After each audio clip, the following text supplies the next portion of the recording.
Donald Trump and Xi Jinping see eye to eye on the importance of promoting trade, but on geopolitics they appear to have differing priorities. We have more on Press Perspective today.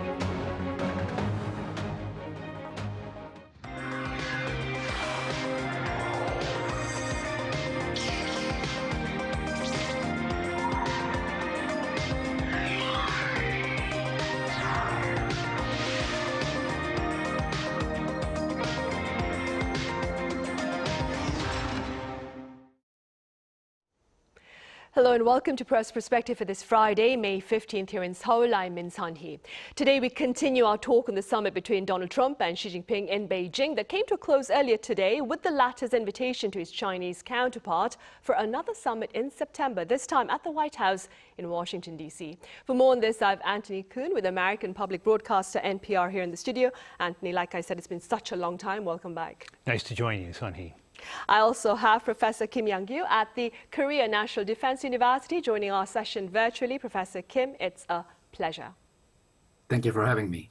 Anthony, we start here in the studio. Let's begin with some of the latest details about the closed-door summit discussions between the American and Chinese leaders in Beijing back on Thursday. Yes, well, the summit has wrapped up. President Trump is aboard Air Force One heading back to the U.S. at this point. Both the U.S. and China have declared the summit a success, but they emphasized very different things. The U.S. saw it as a success because Donald Trump believes he reached great deals with the Chinese. He was aiming for selling American products, such as agricultural products, energy, and perhaps airplanes. He wanted more Chinese investment in the U.S., and he wanted greater market access for American companies in China. He, of course, brought along many executives with him who were interested in selling more things to China. I should mention on the geopolitical front, President Trump said they agreed on two key things on Iran, which is that they both do not want to see Iran get nuclear weapons, and they both agree that the Strait of Hormuz should remain open. But the Chinese readout was somewhat different. President Xi Jinping, or as the Chinese call him, General Secretary Xi Jinping, emphasized the historic background of these talks, which is that this is a period of great, as he put it, fluidity and turbulence, and that the two sides have agreed to reach what he called a constructive strategic stability. He also was very emphatic on the point of Taiwan, saying it's the key issue in U.S.-China relations, and any missteps on this issue could lead to conflict between the two. Now, both sides in their readouts really mentioned their own points and did not mention the other side's points. So that seems to suggest that they got what they wanted out of it and they emphasized what they wanted. But it seemed a little bit like two different meetings they were describing. Right. Mr. Trump talking about soybeans and Boeing, and Xi Jinping talking about the importance of collaboration rather than confrontation. Professor Kim, I wonder, what's your evaluation of this latest exchange between Donald Trump and Xi Jinping? Well, I think China got what it came for and what the U.S. got, and the U.S. got what it needed to show. The structural asymmetry of this summit was visible before the first handshake. Trump arrived in Beijing carrying real tactical burdens: unpopular war in Iran, rising oil prices, unsupportive allies, desperate need to boost Republican support for the midterm elections, and a weapons stockpile that has been drawn down faster than it can be replenished. I believe that last point is underappreciated by many media reports. The Iran conflict has actually increased Washington's urgency to secure rare earth and critical minerals, not reduced it. China knew this, of course, and Beijing entered from a position of strength. No comparable short-term pressures, time on his side, and every major leverage card still in Xi Jinping's hand. The result reflect that asymmetry, I believe, and China secured a 3-year strategic stability framework that institutionalizes the current balance of power, which at this moment favors Beijing. The United States secured visible deliverables. Chinese purchases of U.S. energy, agricultural commitments, like Anthony just mentioned, headline numbers that could play well domestically. What's most telling to me, although, is what was left off the table entirely. Trump did not mention Taiwan, semiconductor controls and H-200 sales, despite all the pre-summit signaling and the presence of Jensen Huang, didn't come up in formal negotiations. North Korea wasn't mentioned by either leader. The Chinese readout offered a single line, but no more. These silences are not oversights, they are outcomes. And then for American allies in the region, the silence is louder than anything that was said. Right, a single line by China saying that talks had also covered Ukraine and North Korea. I wonder, Anthony, very briefly speaking, what appears to be the common assessment of this latest encounter between Mr. Trump and Mr. Xi Jinping, as covered by the media? You spoke about how both parties called the talks a success. Is that shared by the pundits? Well, I think both, most of the media reports I've seen see this as, a summit that went smoothly. The optics were good. At the same time, I think a lot of media set the bar quite low and tried to keep expectations low, and I think the results match that. And this is, has to do with the different aims that we were talking about. I think reports were clear that President Trump was mostly interested in one-off deals. He was not requesting reforms of, for example, China's state-guided economy, partially because the U.S. economy has increasingly become state-guided. Sort of economic statecraft. We didn't hear anything about asking China to exercise restraint militarily, expanding its nuclear arsenal. On human rights, we heard that President Trump may have raised the cases of people like Hong Kong, the jailed Hong Kong newspaper publisher Jimmy Lai, but it doesn't seem to be a systemic thing, and it seems to have been limited to a few celebrity dissidents. So on the Chinese side, Xi Jinping seemed to be quite cool. We saw none of the sort of flattery we saw coming from Trump, and he seemed to seek a stability with U.S. ties with an eye to improving China's long-term position vis-a-vis the U.S. And he was just clearly quite cool and not in a hurry. Right. Anthony, what aspects of this particular encounter are making international headlines? I mean, here in South Korea, the local headlines are talking about a summit that both leaders call a success, but one that lacks a joint statement, despite the fact that they had a total of 6 separate summits. What's the aspects of this encounter, like I said, being covered by the media elsewhere? Well, going into the talks, I think there was, as Professor Kim mentioned, a lot of examination of the relative strengths going into that, into the meeting. For Trump, Iran and inflation. For Xi Jinping, confidence due in part to Chinese leverage over the U.S. because of rare earths, which he showed at the summit in Busan. Then I think the other big issue was Taiwan, and that's partially because China's neighbors, particularly Japan and Taiwan, were looking very carefully to see whether President Trump strayed from established U.S. policy. They realized that, first of all, he's been a long-time skeptic of allies and alliances. Second of all, he's talked about a G2, a duopoly, China and the U.S., sort of running global governance. And so there was concern that he would be under pressure to come out and say, we oppose Taiwanese independence. China would like that, but that's not the U.S. position. China insists that that position has not changed, and there's no indication that it came up. It wasn't mentioned in the U.S. readouts, and there's no evidence so far that Trump did change the position. Right. Meanwhile, Professor Kim, with regard to North Korea, there was a lot of talk, speculation that is, about a potential meeting between Mr. Trump and North Korea's Kim Jong-un when he visits Beijing this particular month. Well, that did not occur, of course, and that being said, what are your prospects, Professor Kim, with regard to such engagement within this year? I would say the probability is not that high, and the summit made it lower, not higher. And here's why. North Korea was effectively absent from this meeting.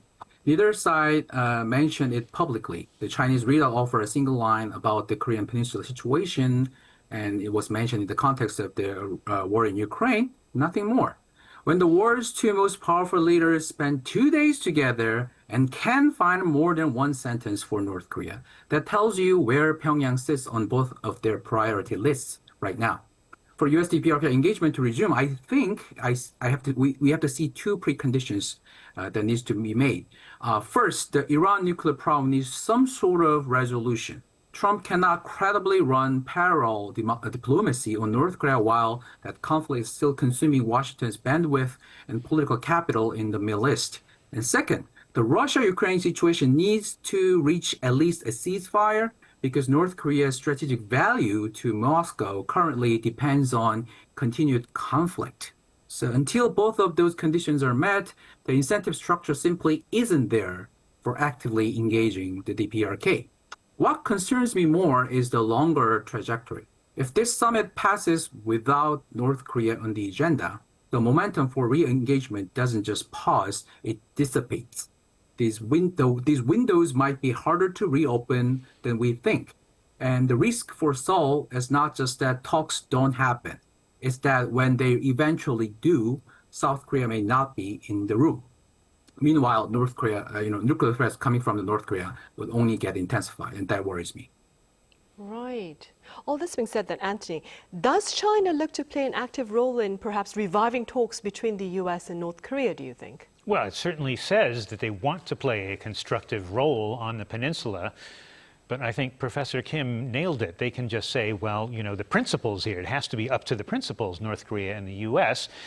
As far as the U.S. is concerned, North Korea did not even figure in its, national security strategy.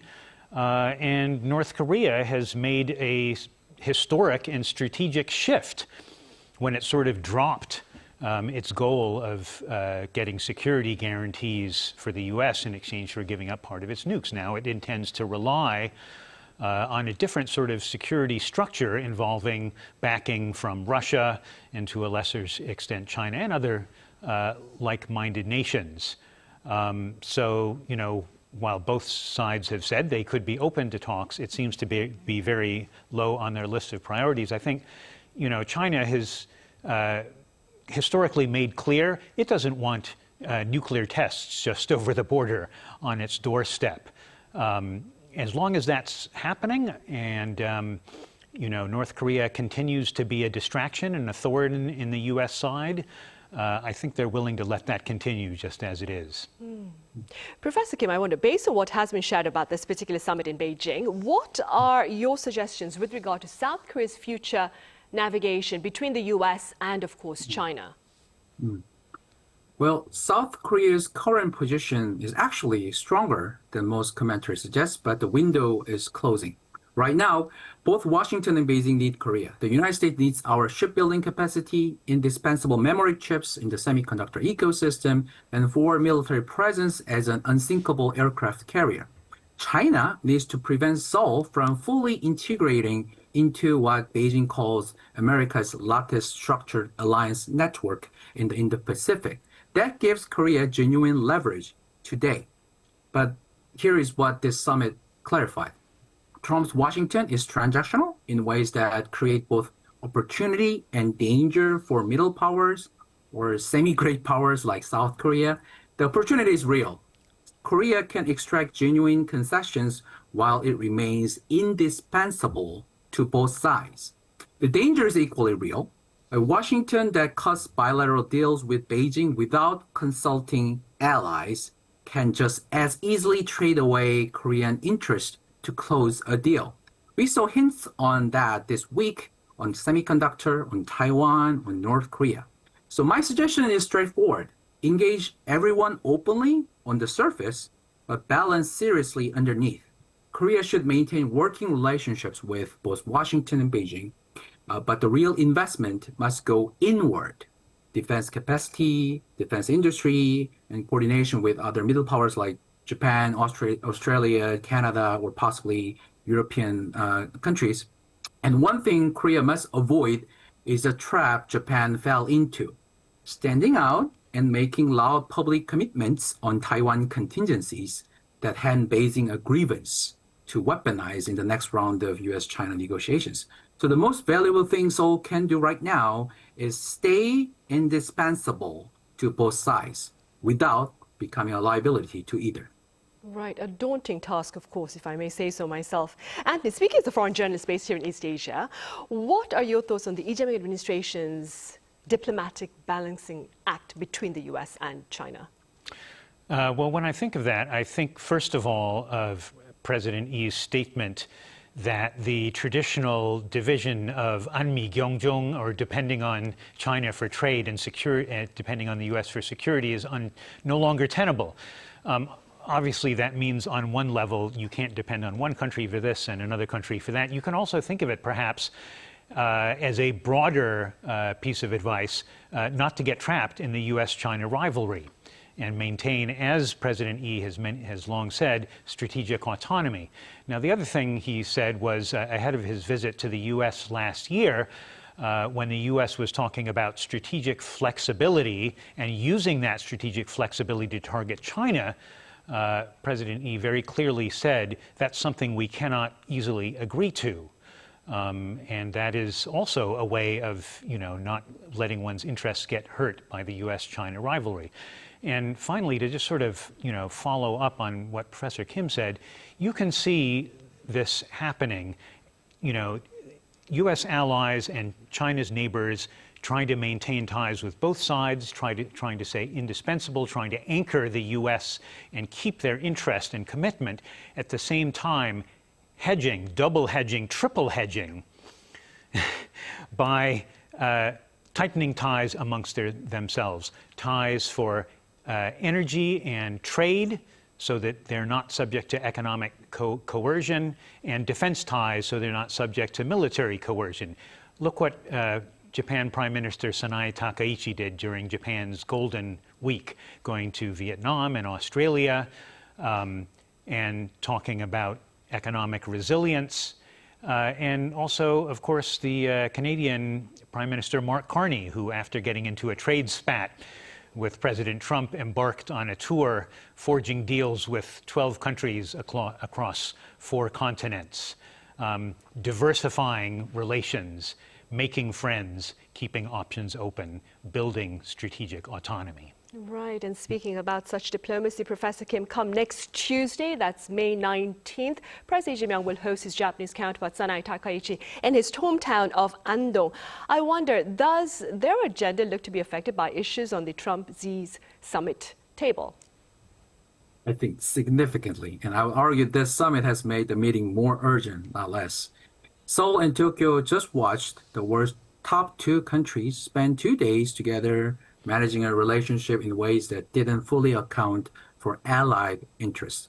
This, of course, is a structural reality of how great power politics works, and I don't have any complaints about it, but it does clarify what Korea and Japan need to do together. 3 issues demand immediate coordination. First, North Korea. Beijing and Washington have both, in their own ways, moved Pyongyang down their priority lists. That leaves Seoul and Tokyo as the 2 capitals most directly exposed to a nuclear North Korean threat that is now less constrained by great power diplomacy than it was a week ago. Second, Taiwan.